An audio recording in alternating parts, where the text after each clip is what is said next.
am inclined to say nothing more than the Sheikh did, to uphold justice, to maintain the balance, and to say that we shall aspire to make justice both merciful and beautiful. And I will not attempt to match his eloquence, but I do wish to speak to you because this is the fourth winter in a row that I have joined you for your midday prayers and to meet with Sheikh Yazir Fahmy and Executive Director Yusufi Valley.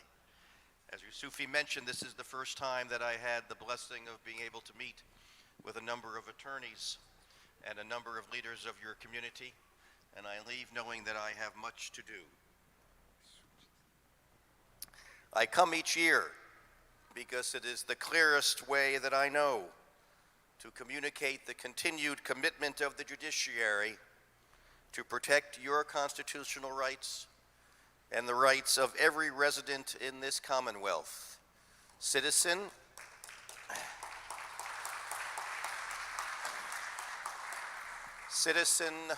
and non-citizen, regardless of religion, skin color, or national origin.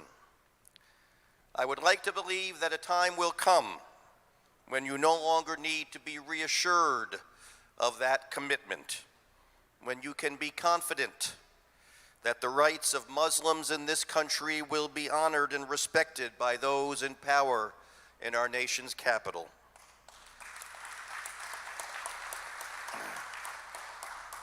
When only a handful of people on the fringe proclaim hate and ignorance. But that time is not yet here, so I continue to come. And I come this year, as I do every year, with a very brief and very secular sermon. I want to speak to you today about the constitution of a powerful nation, a constitution that guarantees the rights of all citizens, regardless of nationality or race, in all spheres of economic, cultural, social, and political life. A constitution that guarantees freedom of religious worship and freedom from anti-religious propaganda. A constitution that guarantees freedom of speech, freedom of the press, and freedom of assembly. The Constitution that I have described is the Constitution of the former Soviet Union, established in 1936 under the leadership of Joseph Stalin, the General Secretary of the Communist Party. All of you who know your history know that this Constitution was a travesty, a litany of empty promises. All of those guarantees meant nothing to a repressive state that routinely violated each of those rights. I speak of the Soviet Constitution to prove a point. Without an independent judiciary that has the authority and the courage to speak truth to power and to ensure the rule of law, constitutional rights are merely words on paper. The freedoms all of us enjoy that are guaranteed by the Bill of Rights in the United States Constitution and the Declaration of Rights in the Massachusetts Constitution depend on the authority of our judiciary to uphold those freedoms, and when it is necessary, to declare laws and governmental conduct unconstitutional. And they depend on the expectation that those rulings will be obeyed.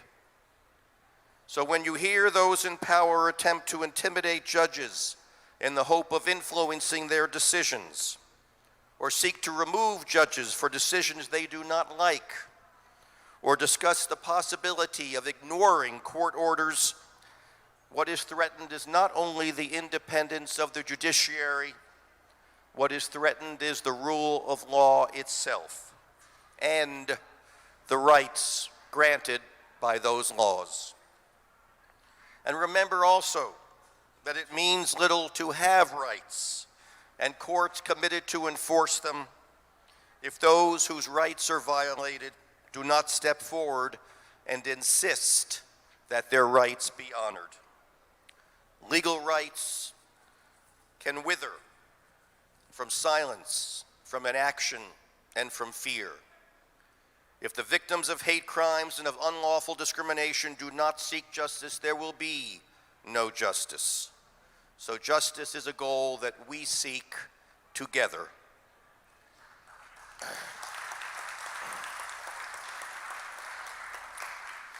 Just as every resident in this Commonwealth needs to stand up to protect his or her rights, so too will our judges stand up to protect the right granted in our Massachusetts Constitution to every person to be tried by judges as free, impartial, and independent as the lot of humanity will admit. Those are the words of John Adams, written in our Constitution.